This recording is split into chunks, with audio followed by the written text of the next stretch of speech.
अगर गर्भ में बेटी होती है तो कौन से ऐसे संकेत आपका शरीर आपको देता है। हेलो दोस्तों, वेलकम और welcome back to my channel, जहां हम बात करते हैं मेकअप, ब्यूटी, ट्रेंडिंग, फैशन और मॉमी टॉक की।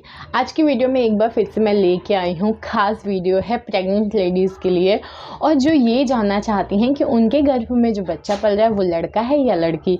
लेकिन आज की वीडियो में मैं बात करने वाली हूँ कि अगर गर्भ में बेटी होती है तो कौन से ऐसे संकेत आपका शरीर आपको देता है, कौन से लक्षण है जो आपको अपने शरीर में दिखता है और आप आसानी से पता कर सकते हैं कि आपके गर्भ में बेटी है। साथ ही में मैं बात करूंगी अपने एक्सपीरियंस का, क्योंकि मेरे पास एक बेटी है और जब मैं प्रेग्नेंट थी, मेरे गर्भ में बेटी थी, तो मुझे कौन कौन से सिम्टम्स दिखे थे और कौन कौन से लक्षण हमारे समाज में प्रचलित है, वो मेरे ऊपर कितने कहाँ तक सही था, कहाँ तक गलत। तो सारे एक्सपीरियंस के साथ मैं सारी जो बातें हैं सबको अच्छे से डिस्कस करूँगी। तो वीडियो को बिल्कुल स्किप ना करें, शुरू से लेके अंत तक बने रहें, ताकि आप आसानी से ये समझ पाएँ कि गर्भ में बेटी होती है तो कौन से संकेत हमें मिलते हैं।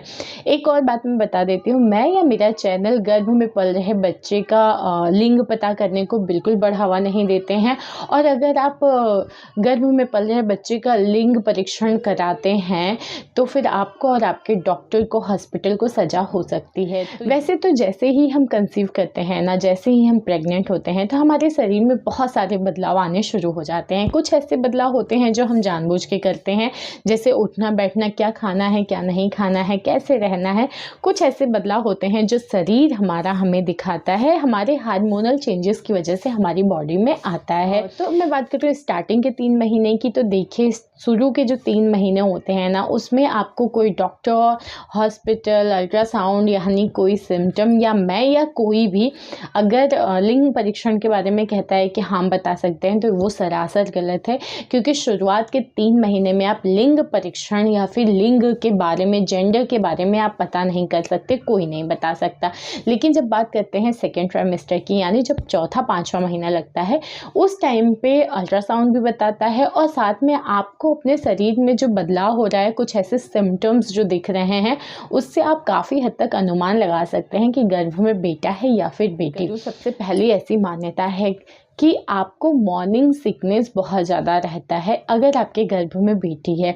तो अब मैं बात करती हूँ कि मेरे साथ क्या है। देखिए, ऐसा माना जाता है कि अगर आपके गर्भ में बेटी है ना, तो सुबह जब आप सो के उठते हैं, या फिर आप ये कह सकते हो कि आपको बहुत ज़्यादा थकान रहती है, सुबह उठते हैं तो आपको उल्टी होती है, बहुत ज़्यादा मितली होती है, शरीर हमेशा थका थका सा लगता है, थोड़ा सा भी काम करके ऐसा लगता है कि बस अब सो जाओ।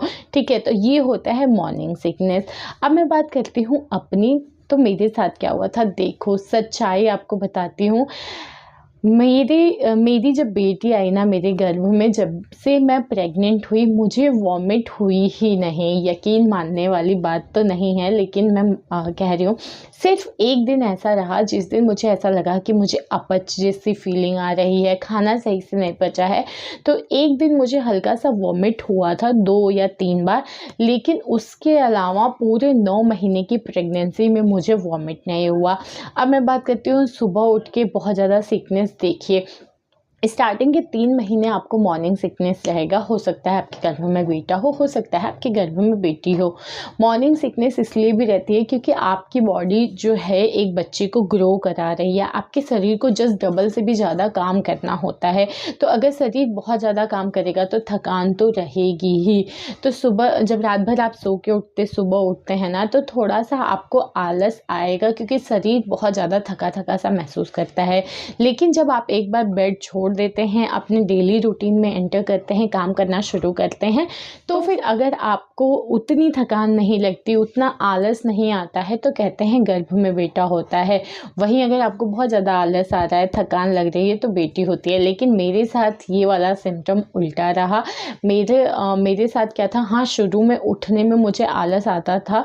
शुरू में क्या, बाद में भी, जैसे जैसे आपके बेबी का वेट बढ़ता है, आपका शरीर बहुत ज़्यादा फैलता है, तो थोड़ा सा आलस आना बहुत लाजमी है, बहुत आम बात है।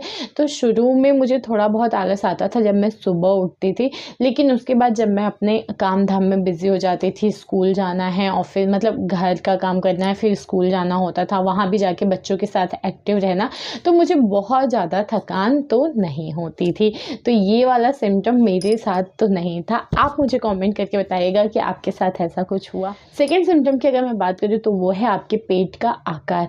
ऐसा माना जाता है कि गर्भ में अगर बेटी होती है ना, तो आपका जो पेट है वो गोलाई में निकलता है। वहीं अगर आपके गर्भ में बेटा है तो आपके पेट का आकार नीचे की तरह थोड़ा सा उभरा हुआ मतलब कहते हैं ना लुढ़का हुआ सा, या आप कह सकते हैं नीचे की तरह उभार रहता है।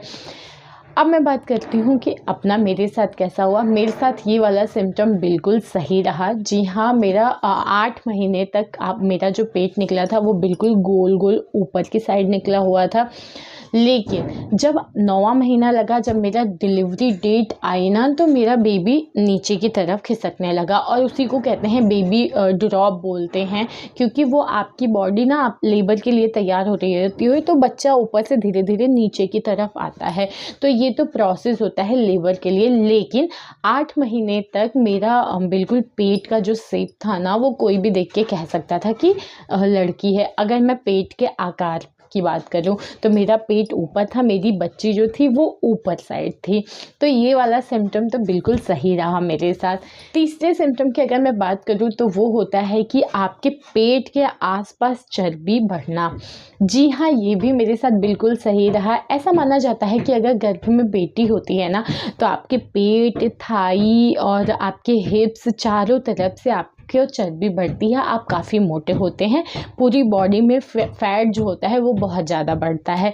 वहीं अगर लड़का होता है ना, तो जो फैट होता है वो बहुत ज़्यादा नहीं बढ़ता, ज़्यादातर जो फैट होता है वो आपकी कमर पे आता है, मतलब आपके हिप्स पे आता है। मेरे साथ बिल्कुल सही रहा। मेरी जो फैट था ना, मतलब मेरा जो चर्बी बढ़ा था वो चारों तरफ से बढ़ा था। मेरी हिप्स भी बड़ी थी, थाइस भी बड़ी थी, और पेट भी एकदम गोलाई से चारों तरफ से निकला हुआ था।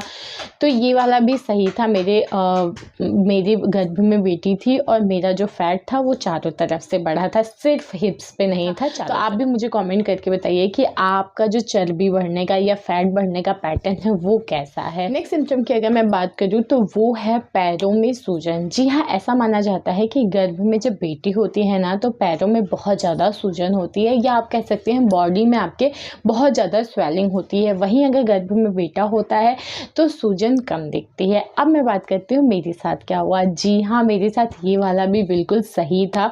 मेरे पैरों में स्वेलिंग पहले ही महीने से शुरू हो गई थी। ज़्यादातर औरतों में हो जाती हैं, कुछ औरतों में नहीं भी होती हैं, कुछ लोगों में लेट शुरू होती है। मेरे साथ तो ये वाला केस जो था ना, ये बहुत ही बड़े लेवल का था। पता नहीं क्यों सेकेंड मंथ लगते लगते, मतलब जैसे ही मैंने प्रेगनेंसी कंफर्म हुई मेरी, तब से ही मेरे पैरों में स्वेलिंग आना शुरू हो गया। इससे रिलेटेड मैंने एक वीडियो बनाया, आप मेरे चैनल पे जाके विजिट करिए, वहाँ आपको मिल जाएगा कि स्वेलिंग कब आती है, क्यों आती है, किस चीज़ का संकेत होती है और बचने का उपाय क्या है।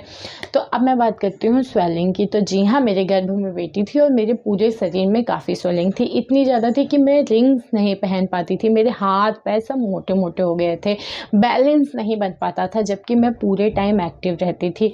जब मैं रात में होती थी तो थोड़ा बहुत स्वेलिंग कम हो जाता था, लेकिन सुबह वापस से सूजन आ जाती थी। मैंने चप्पल चेंज कर दिया था, मेरे चप्पल का जो साइज़ था वो 2-3 साइज अप हो गया था, और मैं पूरे टाइम स्लीपर पहन के रहती थी, क्योंकि मेरे मतलब उस टाइम पे देखो बड़े साइज़ का फुटवेयर लेने का कोई मतलब नहीं था, और वैसे भी स्लीपर में बहुत कंफर्टेबल होते हैं जब आपके पैरों में स्वेलिंग होती है। नॉर्मली बैलेंस नहीं बन पाता तो हील्स बूट में क्या ही बनेगा। तो ये वाला लक्षण भी हाँ मेरे साथ बिल्कुल 100% सही था। नेक्स्ट सिम्टम की अगर मैं बात करूँ तो वो है कब्ज, या फिर उल्टी आना, या फिर आप ये कह सकते हैं कि खाने का अपच होना। ऐसा माना जाता है कि गर्भ में बेटी होती है ना, तो खाना जो होता है वो सही से नहीं पचता, आपका डाइजेशन सिस्टम जो होता है वो हिल जाता है, और खाना नहीं पचेगा तो आपको गैस बनेगी, आपको अपच होगा, खट्टी डकार आएगी, या फिर वॉमिट होगा। वहीं अगर आपके गर्भ में बेटा होता है तो आपको खाना अच्छे से डाइजेस्ट होता है, आपको गैस नहीं बनती है, आपको अच्छे से कब्ज की प्रॉब्लम नहीं रहती है, बहुत ही क्योंकि क्योंकि खाना डाइजेशन पे ही सारी चीज़ें डिपेंड करती है। तो अगर खाना अच्छे से डाइजेस्ट होगा तो आपको उल्टी भी नहीं होगी, आपको कच्ची डकार नहीं आएगी, आपको गैस नहीं बनेगी, एसिडिटी की प्रॉब्लम नहीं होगी। बहुत सारे फ़ायदे होते हैं खाना अगर सही से पच जाए। अब मैं बात करती हूँ मेरे साथ क्या हुआ। मेरे साथ ये वाला जो सिम्टम था ये ऑपोजिट जेंडर का आ गया। मेरे गर्भ में तो बेटी थी लेकिन मेरा ये सिम्टम लड़कों से मैच हो रहा था। जी हाँ, मैं ना मतलब अपनी पूरी प्रेगनेंसी में मैंने कुछ भी खाया है, मेरा खाना अच्छे से पचा है, मुझे कब्ज की प्रॉब्लम नहीं हुई। कई लोग कहते हैं इस टाइम पे पाइल्स हो जाता है, ऑब्वियस सी बात है कब्ज की दिक्कत रहेगी तो पाइल्स हो जाता है, बट मेरे साथ ऐसा कुछ नहीं रहा। मैं पूरे 9 महीने सब कुछ खाई हूँ, सब कुछ अच्छे से पच गया। मैं अक्सर मतलब मम्मी से कहती थी कि मम्मी लोगों को तो इससे स्मेल आती है, उससे स्मेल आती है। मुझे पूरी प्रेगनेंसी में कोई भी ऐसी चीज़ नहीं थी जिससे नफ़रत हो गई हो। कई बार मैंने देखा है डेयरी प्रोडक्ट से लोगों को गुस्सा आता है, कुछ स्मेल उनको बहुत ज़्यादा फ्रेगरेंस तगड़ी लगती है, नहीं खा पी पाते, नहीं पचता है, बट थैंक गॉड मेरे साथ ऐसा नहीं हुआ। मुझे सारा खाना अच्छे से पचता था, मुझे मेरा डाइजेशन सिस्टम बिल्कुल सही था, मुझे तो सब कुछ बहुत अच्छे से रहा। तो ये वाला सिम्टम तो लड़कों वाला आ गया था मेरे अंदर। तो आपके साथ क्या ऐसी कोई प्रॉब्लम हो रही है? अगर हाँ तो प्लीज़ मुझे कमेंट करके बताइए। तो ये था आज का वीडियो। उम्मीद करती हूँ वीडियो आपको अच्छी लगी हो, इन्फॉर्मेटिव लगी हो। ऐसी बहुत सारी वीडियोस के लिए मेरे चैनल को आप एक बार विजिट करिए। चैनल अच्छा लगे तो सब्सक्राइब करें, वीडियो अच्छी लगी हो तो लाइक शेयर कमेंट करिए। मिलते हैं नेक्स्ट वीडियो में, तब तक के लिए बाय।